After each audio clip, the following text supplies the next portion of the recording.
Hello everyone, welcome to our today's interview session live at ISRO. I am JS Gill, ex-scientific officer BRC. From past 8 years, I am guiding PSC and GATE aspirants. जैसा कि अभी इसरो का result out हुआ है, बहुत सारे student ये जानने के इच्छुक थे कि इसरो का इंटरव्यू प्रोसेस कैसा है, इसरो में लाइफ कैसा है, वर्क प्रोफाइल कैसा है, ग्रोथ कैसा है. तो आज का हमारा इंटरव्यू सेशन इसी चीज पे है.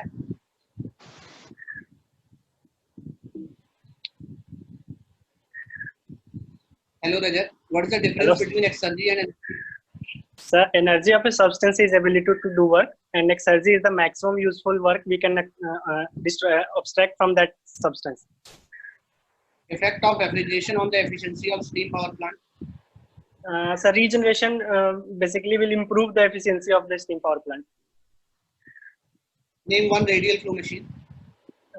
Sir, I'm just forgetting the name. Next. What is lumped mass analysis?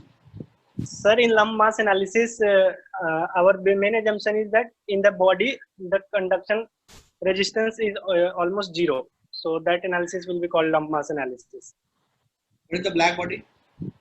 So black body is an ideal body which absorb all kind of electromagnetic radiation irrespective of its frequency and wavelength. It will absorb everything. Purpose of using fins? The fins are just extended surface to improve the heat transfer rate. What is point of contraflexure? So point of contraflexure is a point in bending moment diagram where bending moment changes its sign from positive to negative or vice versa. Criteria for classifying thin and thick pressure vessels? Sir, in thin pressure vessel, we assume that hoop stress is almost constant. It is like thickness of this cylinder will be less than 15 times of that 1/15th of the internal diameter of the cylinder. What is compact heat exchanger? So compact heat exchangers are basically which has the surface area to body volume ratio is very high, like 700 meters square per meter cube, more than that. So it will be compact heat exchanger. Difference between ideal gas and ideal fluid? Ideal gas and ideal fluid. Ideal gas, sorry, just forgetting. But ideal gas will follow ideal gas equation, and ideal fluid will have irrotational and non-viscous properties, sir. So today we have with us ISRO AR1 Rajat. जैसा कि आपने देखा कि rapid fire round में हमने उनसे 10 question पूछा. Preparation का टाइम ना मिलने की वजह से वो भी 2 क्वेश्चन आंसर नहीं कर पाए, जो कि भूल गए. तो हम ये कह सकते हैं कि हार्ड वर्क और अगर आप कंटिन्यूअस प्रिपरेशन कर रहे हैं तो आप भी AR1 ला सकते हैं. और कोई भी कैंडिडेट अगर AR1 लाया है और कंटिन्यूअस प्रिपरेशन के टच में नहीं है तो वो भी चीजें भूल सकता है. सो आज के इस सेशन में हमारे साथ हैं रजत. लास्ट ईयर उनका AR1 आया था और आज हम इस इंटरव्यू सेशन में उनसे उनकी जर्नी के बारे में, इसरो इंटरव्यू के बारे में और इसरो का लाइफ कैसा है, वहाँ का ग्रोथ कैसा है, इन सब चीजों पे बात करने वाले हैं. Rajat, welcome to our interview session. Hello sir. Please tell us something about yourself. Sir, I'm Rajat.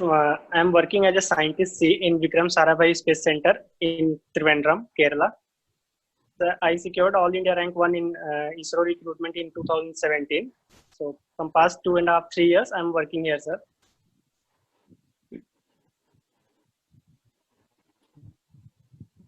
Rajat, what was your inspiration to crack ISRO? Sir, actually, my father is working in a private company, so he always wanted me to enter into a government service. So he was the only main guiding philosophy, like my inspiration to join ISRO. I was like after my college, sir मेरे पास job नहीं था, so मैंने एक थोड़ा time लिया अपने आप को प्रिपेयर करने के लिए. लकीली उसी टाइम पे इसरो का रिक्रूटमेंट आया था सर. सो मैंने सोचा कि ये बेस्ट पॉसिबल अपॉर्चुनिटी हो सकता है किसी एक मैकेनिकल इंजीनियर के लिए. एज ए इसरो एक मैकेनिकल इंजीनियर्स की मतलब one of the best institutes है अपने कंट्री में. सो मैंने प्रिपेयर किया and luckily I got selected as in ISRO sir. So my father, my family, they were my main motivation. अगर हम बात करें तो इसरो का 2 स्टेज है, right. Yes, written yes, and sir. interview. So, Yes, sir. can you please tell us something about written के exam का level कैसा होता है? सर जैसे कि सबको पता है रिटन में 80 क्वेश्चंस होते हैं और 90 मार्क्स होता है. That is an offline paper and उसमें कैलकुलेटर भी अलाउड नहीं होता है. तो हमें बेसिकली अपनी कैलकुलेशन फास्ट रखनी होती है. पेपर का level sir almost similar to GATE है. तो बट टाइम कंस्टेंट बहुत ज़्यादा कम होता है, तो इसलिए हमें कैलकुलेशन पे काफ़ी ज़्यादा वर्क करना होगा, प्रैक्टिस बहुत करनी होती है. तो मैं यही कहूँगा गेट के ऑलमोस्ट इक्विवेलेंट माना जाएगा इसरो का, या उससे थोड़ा टफ ही बोल सकते हैं written exam. And So how was your interview experience? If you can please share with us. So sir after written almost 1:8 या 1:10 कैंडिडेट्स सेलेक्ट होते हैं इंटरव्यू कॉल के लिए. उसके बाद थोड़ा टाइम मिलता है लाइक 1 मंथ रिटन एग्जाम के रिजल्ट और इंटरव्यू के डेट के बीच में. तो उसमें क्या होता है सर कि आपके सारे डॉक्यूमेंट वगैरह वेरिफिकेशन होंगे, फिर आपको एक हॉल में कॉल किया जाएगा. आप जैसे ही आप एंटर होंगे तो there will be some 10 to 11 people in that room, जो कि इसरो के ही सीनियर साइंटिस्ट होते हैं. तो उनके सामने आपको एक छोटा सा इंट्रोडक्शन देना होगा. उसके बाद पीछे आपके पास एक बहुत बड़ा व्हाइट बोर्ड होगा, व्हाइट बोर्ड पे जाके ही पूरा इंटरव्यू चलता है. तो मेरे इंटरव्यू में सर ऑलमोस्ट 30 मिनट्स चला था. तो मेरे लकली मुझसे इंट्रोडक्शन में पूछ लिया था कि आपका फेवरेट सब्जेक्ट्स कौन कौन से हैं. बहुत लोगों से ये नहीं भी पूछते हैं सर. तो सबसे अच्छा रहेगा कि आप सारे ही सब्जेक्ट एक बार देख के जाएं, और मेरे सजेशन से 4 to 5 सब्जेक्ट्स आप अच्छे से प्रिपेयर करें, मतलब थॉरली. तो मैंने जो मेरा प्रिपरेशन था सर, मैंने 5 सब्जेक्ट्स तैयार किए थे: strength of materials, fluid mechanics, heat transfer, theory of machine and machine design. तो मुझसे लकीली इन 5 सब्जेक्ट से ही क्वेश्चन पूछे गए और I was able to answer all of them sir. उसके अलावा इसरो से रिलेटेड वो लोग कुछ क्वेश्चंस पूछते हैं जो रिसेंट हैपनिंग्स होती हैं इसरो के, रिसेंट लॉन्च. तो उस टाइम पे सर एक मिशन हुआ था जिसमें सैटेलाइट सेपरेट नहीं हो पाई थी, तो मुझसे उससे रिलेटेड क्वेश्चन पूछे गए थे इंटरव्यू में. तो मेरा सजेशन ये रहेगा कि अपार्ट फ्रॉम योर जो बीटेक सिलेबस है, इसरो और जो और भी दूसरे कंट्रीज के रिसेंट लॉन्च वगैरह हैं, उसके थोड़ा सा आप एक बार ओवरव्यू करके जाइए. कि कभी कभी पूछ लेते हैं कि फॉरेन लॉन्च, मतलब फॉरेन कंट्रीज में क्या हो रहा है, कुछ बड़ा मिशन होता है तो उससे रिलेटेड पूछ लेते हैं. अभी जैसे सर गगनयान का हम लोगों का कंट्री में चल रहा है, तो उसके बारे में थोड़ा आइडिया लेके जाइए कि क्या मिशन क्या है, कब होने वाला है. इसके अलावा सर कुछ लोगों से, मेरे फ्रेंड से पूछे गए थे कि डिफरेंट टाइप ऑफ ऑर्बिट्स क्या होते हैं सैटेलाइट के, लाइक जियो स्टेशनरी, जियो सिंक्रोनस ऑर्बिट्स. ये सब थोड़ा पढ़ के जाइए. Type of launch vehicle ISRO में कौन कौन से हैं, एक बार वो देख के जाइए. तो मेनली यही रहता है सर. तो अगर रजत बात करें इन सब, जैसे आपने बोला कि अगर मैं समराइज करना चाहूँ अपने लर्नर्स के लिए, तो जब यस सर. इंटरव्यू पैनल में अराउंड 10 to 12 मेंबर्स रहेंगे, इंटरव्यू यस का सर. ड्यूरेशन अराउंड 30 मिनट्स रहेगा. सो क्या हाँ सर. इंटरव्यू में जो बीटेक प्रोजेक्ट का आपका जो बीटेक में प्रोजेक्ट किए रहते हैं उसके बारे में क्वेश्चन रहते हैं सर कि मुझसे बीटेक पर्सनली, प्रोजेक्ट क्या मैटर है? जी सर मुझसे पर्सनली तो मुझसे नहीं पूछा गया था, बट मेरे साथ के और जो सेम डे और लोग कैंडिडेट्स थे उन लोगों से पूछा गया था बीटेक प्रोजेक्ट के बारे में. तो सर डिपेंड करता है कि आप पैनल में मतलब डिमांड करता है कि नहीं, लेकिन सबसे सेफ ऑप्शन रहेगा आप बीटेक प्रोजेक्ट तैयार करके जाइए अच्छे से. जो भी मतलब उससे रिलेटेड थियोरेटिकल सब्जेक्ट्स हैं, एटलीस्ट उन पे अच्छे से ध्यान दे के जाइए, क्योंकि फंडामेंटल क्वेश्चन ही पूछे जाते हैं. और सर सबसे जो सेफेस्ट वे है वो, अगर आप अच्छे से उनको एक्सप्लेन कर पाए एक बारी में, तो बहुत अच्छा मार्क्स स्कोर हो पाता है सर. तो ये है कि आप बेसिक्स अपने फंडामेंटल्स, और एक बार बोलने के लिए सर एक चीज मैं बोलना चाहूंगा कि इसरो के इंटरव्यूज में जैसे पैनल मेंबर्स होते हैं, मोस्टली इसरो के सीनियर साइंटिस्ट्स होते हैं. तो majority of them are from South India. तो हमें ये थोड़ा इंग्लिश में बोलने की प्रैक्टिस कर लेनी चाहिए जाने से पहले से, क्योंकि शायद उनको हिंदी में किसी मेंबर, सबको नहीं लेकिन किसी 1-2 मेंबर को हिंदी में थोड़ी प्रॉब्लम हो सकती है. तो बेटर ऑप्शन ये रहेगा कि थोड़ा इंग्लिश में प्रैक्टिस करके हम जाए. राइट. रजत, जैसे आपने ये बताया कि हमें इसरो के बारे में भी थोड़ा पूछते हैं कि इसरो और अब्रॉड में कौन कौन से प्रोजेक्ट चल रहे हैं. तो अगर आप हमारे एस्पिरेंट्स को ये बता पाएं कि ये जो एक्स्ट्रा इन्फॉर्मेशन इसरो के बारे में है या बाहर जो प्रोजेक्ट चल रहे हैं वो कहाँ से एस्पिरेंट्स मतलब वो उनका सर उसका जैसे सोर्स क्या होना सोर्स, जी सर, जैसे इसरो का है तो इसरो का ऑफिशियल वेबसाइट पे isro.gov.in उस पे अलग अलग टाइप के लॉन्च व्हीकल्स के बारे में डिटेल इन्फॉर्मेशन दी गई है। अलग अलग जो मिशन चल रहे हैं उसके बारे में डिटेल इन्फॉर्मेशन दी गई है। लेटेस्ट इन न्यूज करके एक सेक्शन है, उसमें जो रिसेंट मिशंस होते हैं इसरो के उसके डिटेल्स दी जाती हैं। मतलब सर ऐसा नहीं है कि आपको एकदम डीपली पूरा याद करके जाना है, बट लेकिन एक ओवरऑल थोड़ा नॉलेज होना चाहिए ऊपर ऊपर से कि क्या चल रहा है, मतलब रिसेंटली क्या हुआ है इसरो में। तो इतना डीपली नहीं पूछेंगे, बट इतना अवेयर होना चाहिए कि अगर आपसे पूछे पीएसएलवी क्या है, जीएसएलवी, तो अगर हम बोलें कि सर ये नहीं पता तो थोड़ा नेगेटिव इम्पैक्ट पड़ता है सर। तो इसलिए थोड़ा लॉन्च व्हीकल्स, रिसेंट लॉन्चेस, इसके बारे में थोड़ा पढ़ के जाए जो भी जाना चाहें इंटरव्यू में। अच्छा, अगर आप हमें बता सकें कि जो फाइनल सिलेक्शन होता है उसमें रिटर्न और इंटरव्यू का क्या क्या वेटेज रहता है? सर रिटर्न तो बस इंटरव्यू के कॉल के लिए है, उसके बाद रिटर्न का कोई वेटेज नहीं है इसरो के इंटरव्यू में। ओनली इंटरव्यू के जो मार्क्स होते हैं आपके, फाइनल सिलेक्शन उसी के बेसिस पे होता है। और उसमें भी मिनिमम आपको 60% मार्क्स स्कोर करना होता है फॉर फाइनल सिलेक्शन। अगर 60% से कम है तो शायद सिलेक्शन नहीं हो पाएगा कभी भी। राइट, तो एक कट ऑफ है 60% आपको स्कोर करना है। मिनिमम, हाँ मिनिमम 60% रिक्वायरमेंट है। और उससे ऊपर आपका जो है वो मेरिट लिस्ट बनेगा। हाँ तो मेरिट लिस्ट लगभग बनेगा, जो टॉप जितनी सीट्स होंगी वो टॉप के उतने बच्चे सिलेक्ट हो जाएंगे। और इसके साथ एक वेटिंग लिस्ट भी बनता है सर, ऑलमोस्ट 5 to 10 पीपल का, कि अगर कोई ज्वाइन नहीं करता या किसी का कुछ रीजन है छोड़ के गया तो उसी वेटिंग लिस्ट में से 2-3 वेटिंग तक क्लियर हो जाता है सर। राइट, तो मुझे अगर आप हमें बता सके what was your preparation strategy, मतलब ओवरऑल आपने कैसे तैयारी किया? सर जैसे इसरो का ऐसे कोई डिफाइंड सिलेबस नहीं दिया हुआ है जो नोटिफिकेशन आता है, तो बेस्ट ऑप्शन ये रहेगा कि अगर हम गेट का जो सिलेबस है मैकेनिकल का उसको प्रिपेयर करके जाएं अच्छे से। इसरो में ये एप्टीट्यूड इंग्लिश वगैरह नहीं आता है, तो प्योरली टेक्निकल पेपर है। मैथमेटिक्स के कुछ क्वेश्चंस आते हैं, तो सबसे सेफ ऑप्शन रहता है गेट का सिलेबस प्रिपेयर करके जाएं। Since I was preparing for GATE तो मेरा रिटर्न एग्जाम इतना डिफिकल्ट नहीं रहा। थोड़ा प्रीवियस ईयर क्वेश्चंस मैंने अच्छे से प्रैक्टिस किए थे इसरो के विदाउट कैलकुलेटर। ऑफलाइन पेपर होता है और calculator is also not allowed, तो न्यूमेरिकल्स पे हमें थोड़ा प्रैक्टिस करना पड़ता है रिटर्न एग्जाम से पहले। उसके बाद इंटरव्यू के लिए सर मैंने कुछ अपने सीनियर से बात की थी जो ऑलरेडी यहाँ पे सिलेक्टेड लोग हैं, तो उन लोगों ने जैसे गाइड किया था कि नोट्स तो हमें पढ़ के जाना ही है सर, सारे सब्जेक्ट्स के जो जो हमने मतलब गेट के सिलेबस है उसके जो हमने शॉर्ट नोट्स बनाए होंगे या सारे फॉर्मूले वगैरह एक बार डेफिनेशन वगैरह रिवाइज करके जाना है।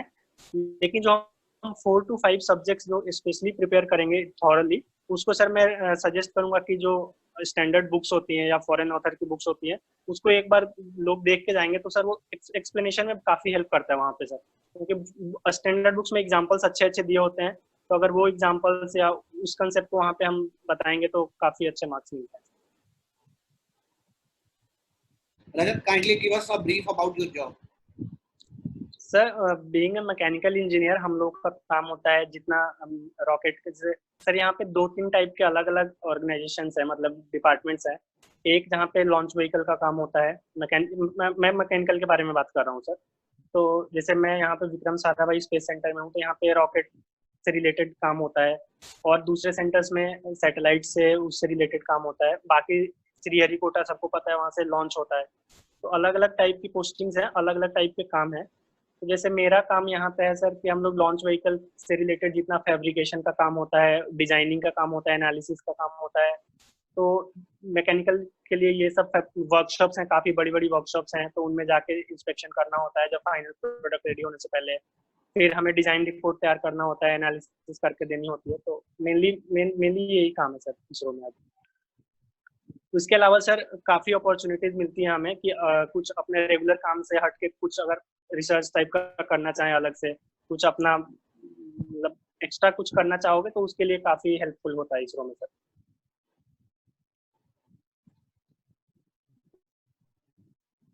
How was your journey to ISRO and what does it take to be a scientist at ISRO? Sir journey तो काफी मतलब अच्छी रही है, बिकॉज कॉलेज में मेरा प्लेसमेंट नहीं हुआ था और मैं चाह भी नहीं रहा था कि मतलब मेरी फैमिली भी नहीं चाह रही थी कि मैं प्राइवेट किसी कंपनी में ज्वाइन करूं। तो मैंने अपने आप को थोड़ा टाइम दिया सर अच्छे से प्रिपेयर करने के लिए। आजकल कंपटीशन भी बहुत ज़्यादा हो गया था, तो थोड़ा टाइम लगा सर, 1 साल लगा मुझे कॉलेज के बाद।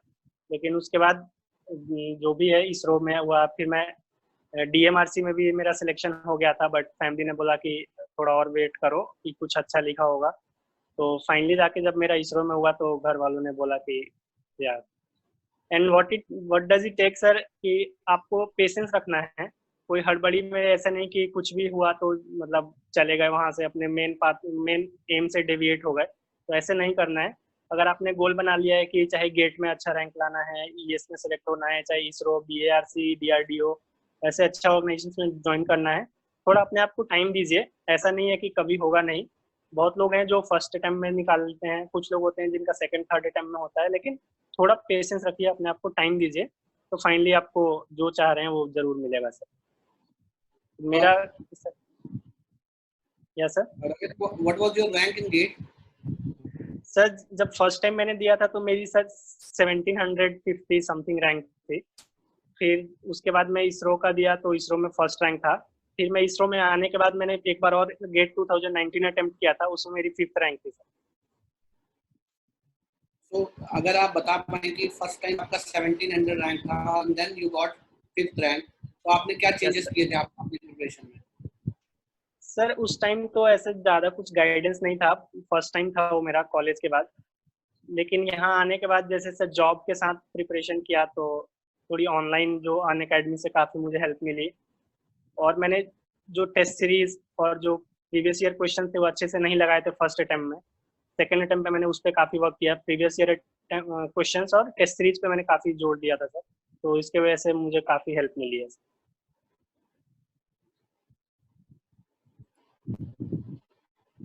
Rajat, how is a typical day in the life of an ISRO scientist? Typical day sir, morning में तो जैसे पूरा दिन का शेड्यूल तैयार होता है कि क्या करना है आज।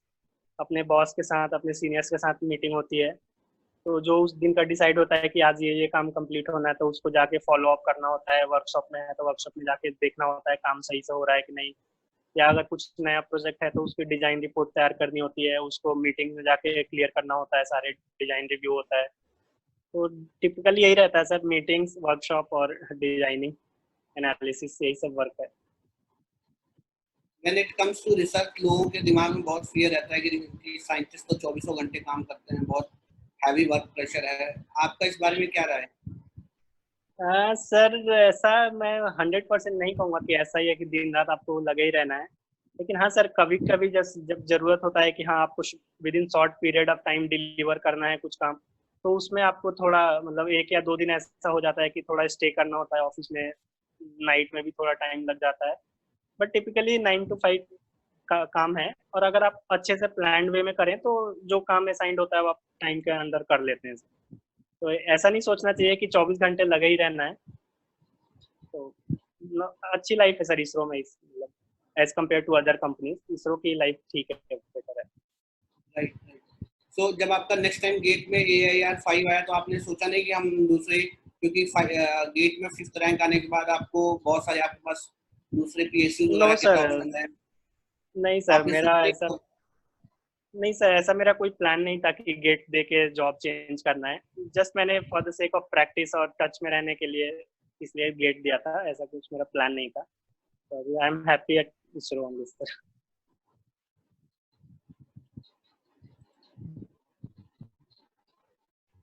A memory that made you feel ecstatic when you are working at the current department?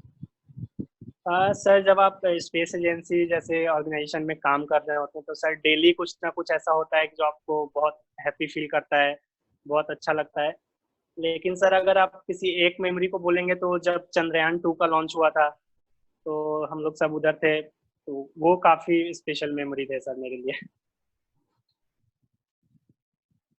Right.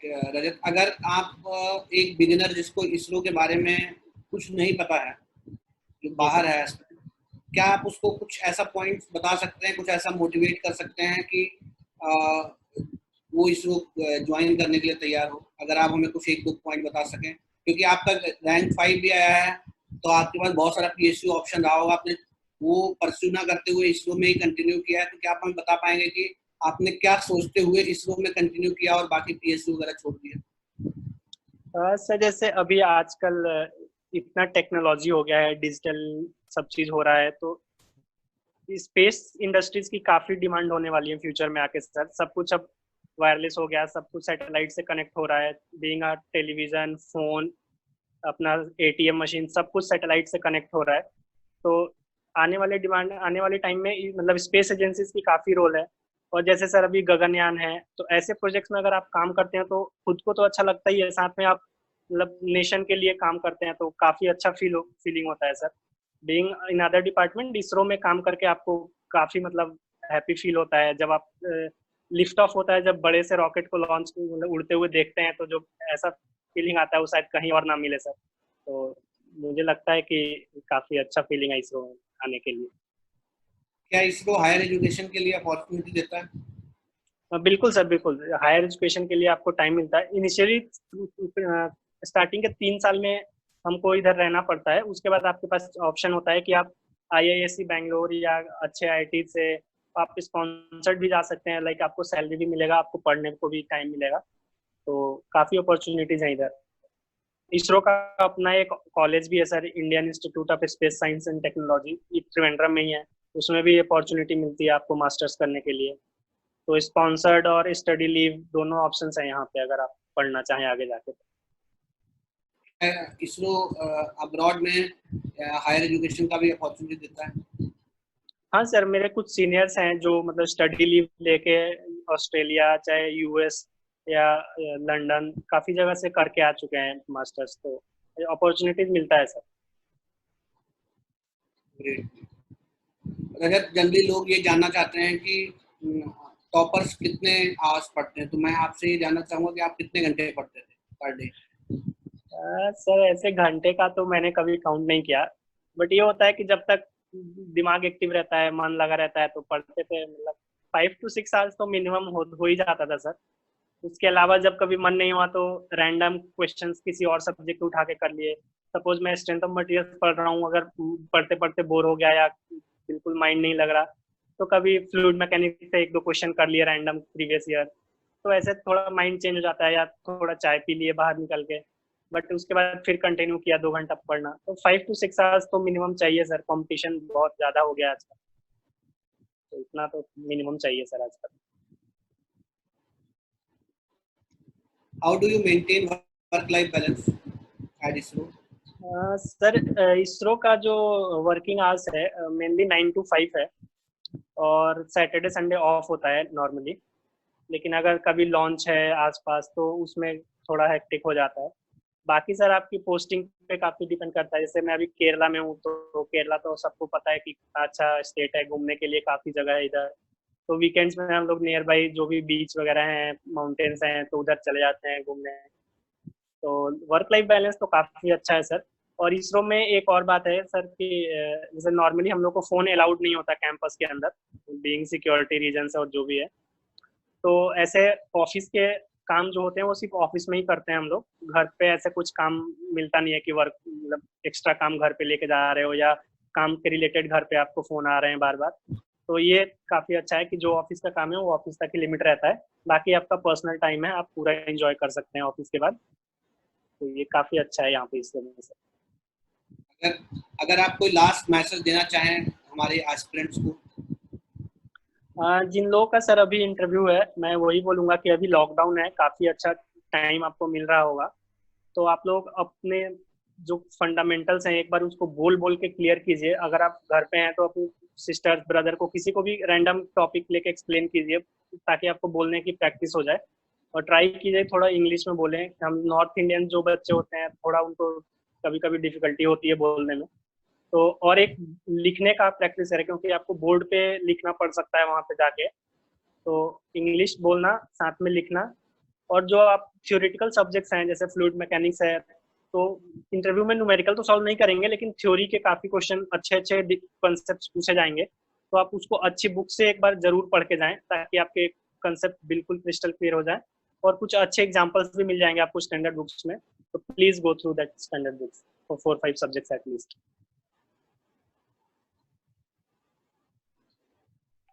Rajat, can you tell us for our learners ki what are the salary and perks at ISRO?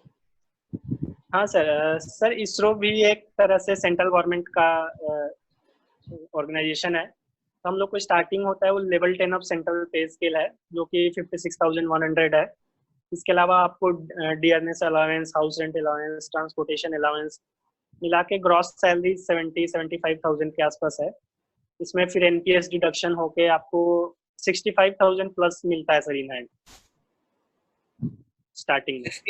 65,000 plus in hand. ये with हाँ, HR है without HR है?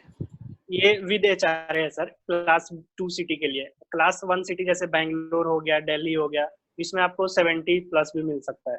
वो depend करता है आप location पे sir. क्या आप हमें बता सकते हैं कि आपके सर्विस पीरियड में आपको कहाँ कहाँ पे पोस्टिंग मिल सकता है, या कहाँ कहाँ पे आपका ट्रांसफर हो सकता है? जैसे सर इसरो के जो बड़े बड़े सेंटर्स हैं, एक त्रिवेंद्रम में है, विक्रम साराभाई स्पेस सेंटर, बैंगलोर में है, फिर श्रीहरिकोटा आंध्र प्रदेश में है, तमिलनाडु के नागरकोइल एक जगह है वहाँ पे है, अहमदाबाद में है सर। फिर सर इलेक्ट्रॉनिक्स वालों का एक सेमी कंडक्टर लेबोरेटरी चंडीगढ़ में भी है। और छोटे छोटे और सेंटर्स हैं सर, जो सैटेलाइट के मैनेजमेंट के काम आते हैं, तो उसमें मैकेनिकल वालों का इतना ज़्यादा रोल नहीं है। तो मेजर है कि त्रिवेंद्रम, बैंगलोर, श्रीहरिकोटा, अहमदाबाद और तमिलनाडु में एक नागरकोइल करके जगह है, वहाँ पे मिल सकता है आपको। और तो इसरो में आपका एक, जी सर, इसरो में आपका सर एक रूटीन अच्छा, नो सर, यहाँ पे हाँ वही बता रहा था मैं कि इसरो में एक अच्छी बात यह है कि आपको जहाँ पे पोस्टिंग मिलती है वो लोग आपको ट्रेन ऐसा करेंगे कि आप उस फील्ड में स्पेशलाइज्ड हो जाए। तो ऐसे यहाँ पे फ्रीक्वेंट ट्रांसफर जैसी कोई कंसेप्ट नहीं है सर कि आपको हर कुछ टाइम के बाद ट्रांसफर होना ही है। ऐसा इसरो में नहीं है। इसरो विल ट्राई कि आप किसी एक चीज में अच्छे से स्पेशलाइज हो जाए। वो रूटीन ट्रांसफर में सर थोड़ा प्रॉब्लम होता है कि हर आदमी हर चीज को स्पेशलाइज नहीं कर सकता। और सर लॉन्च, रॉकेट लॉन्चिंग एक ऐसा चीज है कि आप उसमें मतलब एक छोटा सा फेलियर भी आप बहुत कॉस्टली हो सकता है। तो ऐसा नहीं कि आप किसी को भी कभी भी आके बोल दें कि ये रॉकेट का काम करें, तो थोड़ा प्रॉब्लम होता है।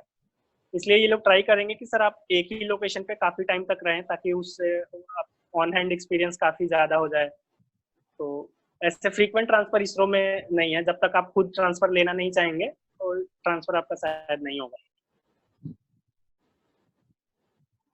अगर आप हमें बता सकें कि जो आपका नॉर्मल जॉब है उसमें जी सर। कितना परसेंट आप कह सकते हैं, लाइक अगर मैं 100 की स्केल पे जाऊं तो आप कितना परसेंट कह सकते हैं कि रूटीन इंजीनियरिंग वर्क है और कितना परसेंट कह सकते हैं रिसर्च वर्क? सर ऐसा मतलब 50-50 है, मतलब लेस देन 50 है जो रूटीन वर्क होगा। 30 to 40% रूटीन वर्क होता है, क्योंकि हर लॉन्च में सर कुछ नया आपको मिल ही जाता है करने के लिए, या कुछ नया सिस्टम डेवलप करना होता है तो उसको आप स्टडी करेंगे, उसका लिटरेचर सर्वे करेंगे कि क्या हो रहा है बाकी जगह, आप उसमें क्या इम्प्रूव कर सकते हैं। और सर ऐसा नहीं है कि आप एक सिस्टम आपने बना दिया या बना हुआ है तो वही बार बार यूज करेंगे। काफी बार होता है कि आपको इम्प्रूव करना होगा कि नेक्स्ट लॉन्च के लिए आपको अच्छे से और उसमें इम्प्रूवमेंट चाहिए, फंक्शनिंग उसकी अच्छी हो। तो जरूरी है कि हर बार कुछ ना कुछ आपको नया करने को मिलता ही है सर। तो रूटीन वर्क तो मैं नहीं बोलूंगा।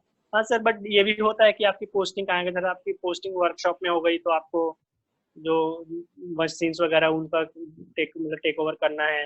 लेकिन अगर आप डिजाइनिंग फील्ड में चले गए तो उसमें काफी बहुत अच्छे अच्छे चांसेस आते हैं आपको नए नए चीज सीखने के लिए सर।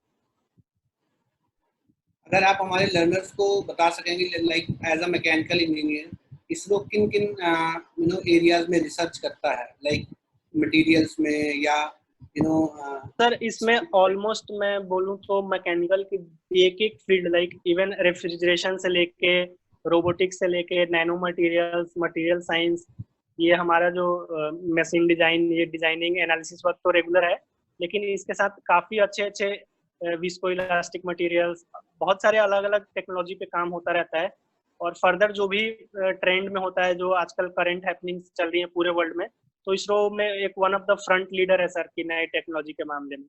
तो ऑल मैकेनिकल की तो ऑलमोस्ट सारी चीज की रिसर्च यहाँ पे होती है।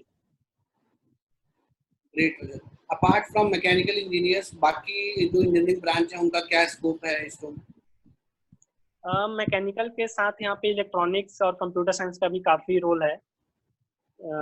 क्योंकि बहुत सारी चीजें होती हैं जो कनेक्टिविटी हमें करना होता है रिमोट प्लेसेस, जैसे सैटेलाइट से या फिर ग्राउंड में भी एक जगह से दूसरे जगह में, तो इलेक्ट्रॉनिक्स का काफी नेविगेशन में हेल्प होता है। तो इलेक्ट्रॉनिक का बहुत रोल है इसरो में। साथ में कंप्यूटर साइंस का भी प्रोग्रामिंग बहुत होता है।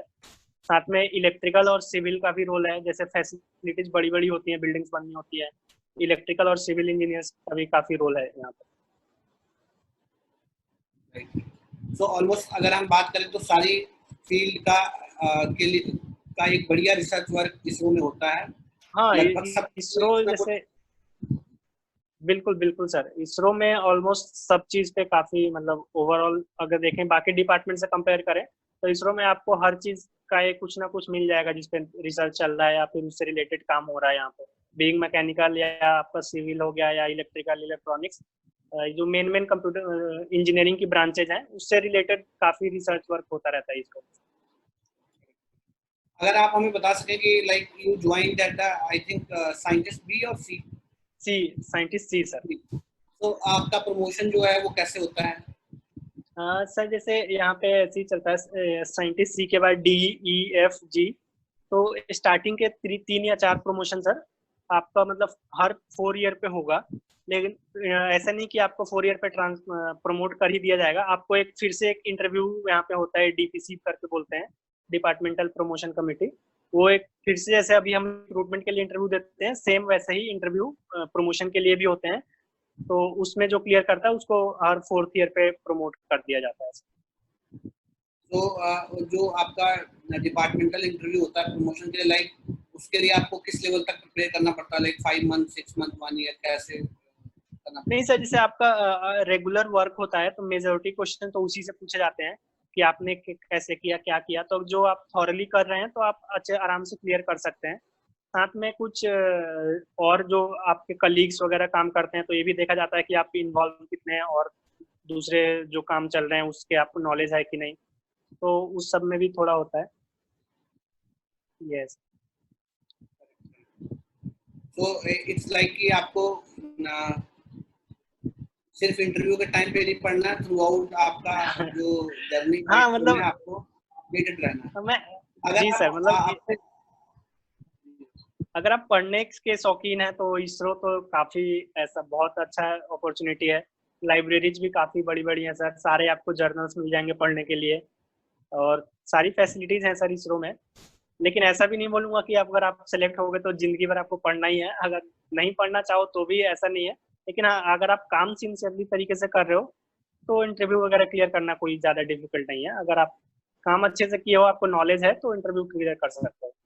लेकिन जो पढ़ने के शौकीन है, जिनको इंटरेस्ट है पढ़ने में आगे, या फिर अपने काम के अलावा भी कुछ पढ़ना चाहें, कुछ अलग करना चाहें, तो उसके लिए भी काफी अपॉर्चुनिटीज है। प्रोजेक्ट के लिए आपको मिलेगा काफी मतलब गाइडेंस मिलती है, काफी अच्छे अच्छे एक्सपीरियंस साइंटिस्ट हैं इसरो में, तो वो लोग गाइड करते हैं, आपको उनसे इंटरेक्शन होता है सर। तो बहुत अच्छा मतलब अपॉर्चुनिटी है इसरो में। रजत, अगर आप हमें कुछ इसरो का जब आप इंडक्ट हुए तो जो इंडक्शन ट्रेनिंग होता है उसके बारे में कुछ बता सकें हमारे लर्नर्स को? हाँ सर, स्टार्टिंग में जैसे मैंने बताया कि इसरो में आपको स्पेशलाइज किया जाएगा एक फील्ड में कुछ साल तक। स्टार्टिंग के 5 to 10 ईयर्स आपको एक स्पेशल फील्ड में ही ट्रेन किया जाएगा कि आप उसमें स्पेशलाइज हो जाए। लेकिन क्या होता है, जब आप ज्वाइन करते हैं तो उसके 1 या 2 मंथ के बाद आपका ट्रेनिंग चालू होता है। फर्स्ट 2 मंथ आपको अलॉट किया जाएगा, जहाँ पे आपका डिवीजन में अलॉटमेंट है, आपको एक ओवरऑल पिक्चर मिल जाएगा कि क्या हो रहा है। इसके बाद आपको जो ट्रेनिंग होगा सर, उसमें पूरे इसरो में जो जो चीज होती हैं, जो जो फैसिलिटीज हैं, कहाँ पे क्या होता है, तो एक ओवरऑल पिक्चर दी जाती है। साथ में मैकेनिकल वालों का स्पेशलाइज ट्रेनिंग होता है अलग से, फिर इलेक्ट्रिकल वालों का अलग से होगा, इलेक्ट्रॉनिक्स का अलग से स्पेशलाइज ट्रेनिंग होता है। लेकिन मेजर जो आपका लर्निंग वो है वो आप ऑन जॉब मिलता है। लेकिन आप जैसे जो ट्रेनिंग के बाद आप ज्वाइन करेंगे तो आपके जो कलीग्स हैं, सीनियर्स हैं, उनसे काफी कुछ सीखने को मिलता है। तो ट्रेनिंग तो एक ओवरऑल पिक्चर के लिए है कि हाँ क्या क्या होता है, कैसे होता है। एक आपको ओवरऑल पिक्चर मिल जाएगा कि इसरो में ये चीज है, यहाँ पे है, ये काम हो रहा है। लेकिन आपको जो मेन ट्रेनिंग जो ऑन जॉब है वो ऑन जॉब मिलती है आपको कलीग्स और आपके सीनियर्स के साथ। अगर मैं आपको आपके जॉब सेटिस्फेक्शन को रेट करने के लिए बोलूं ऑन 10 स्केल फ्रॉम 0 to 10, तो आप कितना रेट करेंगे और क्यों? सर मैं अभी तो 10 ही बोलूंगा, क्योंकि अभी तक मेरा एक्सपीरियंस काफी अच्छा रहा है। काफी नई नई चीजें देखी है मैंने, काफी जो मतलब मैं सोच भी नहीं सकता था कभी देखने के लिए। तो अभी तक तो काफी अच्छा एक्सपीरियंस है सर। जब कोई भी लॉन्च सक्सेसफुल होता है, चाहे कुछ बड़ा मिशन होता है, जब आपको प्राइम मिनिस्टर, प्रेसिडेंट सब लोग यहाँ पे आके देखते हैं, तो वो एक्सपीरियंस शायद कहीं और नहीं मिलेगा सर। तो इस वजह से तो तो एक्सपीरियंस काफी अच्छा है। आई जितना मैं आपके बारे में जानता हूँ, I think you belong to Bihar. हाँ सर, मेरा बर्थ प्लेस बिहार है। स्टार्टिंग के मैं 8th क्लास तक तो गांव में पढ़ा था, बिहार के जो गवर्नमेंट स्कूल्स हैं। फिर मेरे फादर की मतलब जॉब की वजह से हमें शिफ्ट करना पड़ा, तो अभी हम लोग करेंटली यूपी में रहते हैं, मुरादाबाद में। जो मेरी बाकी की स्कूलिंग्स हैं 12th तक, वो मुरादाबाद से हुई है। उसके बाद मैंने जो बीटेक किया है वो पंजाब यूनिवर्सिटी चंडीगढ़ से किया था सर। तो तो सडनली आप नॉर्थ से साउथ शिफ्ट कर गए, तो आपको एडजस्ट करने में कोई दिक्कत नहीं हुआ? थोड़ा हुआ सर स्टार्टिंग में, जैसे खाने का यहाँ पे थोड़ा अलग है, हम लोग कुछ अलग खाते हैं। बट ओवरऑल थोड़ा एडजस्ट, थोड़ा टाइम लगेगा सर, 2-4 महीने 6 महीने, बट उसके बाद आपको काफी अच्छा मिलेगा, फील होगा इधर। क्योंकि नॉर्थ में जैसे आप इतना। इडली सांभर और रसम के आप आदी हो गए हैं। हाँ बिल्कुल सर, वो तो अब नॉर्मल खाने का रूटीन बन गया है। Thank you Rajat, thank you for joining us in this interview thank you session. Sir, thank you for calling. And जो लोग अभी इंटरव्यू देने जा रहे हैं, मैं उनको ऑल द बेस्ट बोलूंगा, अच्छे से प्रिपेयर करके जाइए, एंड फाइनली आप सबका सिलेक्शन हो जाए। All the best. Thank you sir. अगर आपको हमारा ये इंटरेक्शन अच्छा लगा हो, तो आप कमेंट बॉक्स में हमें कमेंट करके जरूर बताएं। और अगर आपको फ्यूचर में ऐसे सेशंस इसरो को लेके चाहिए, फिलहाल हम लोग एक सेशन रजत के साथ कर रहे हैं, अगर आपको फ्यूचर में ऐसे सेशन चाहिए तो आप कमेंट बॉक्स में कमेंट करके हमें जरूर बताएं। Thank you very much.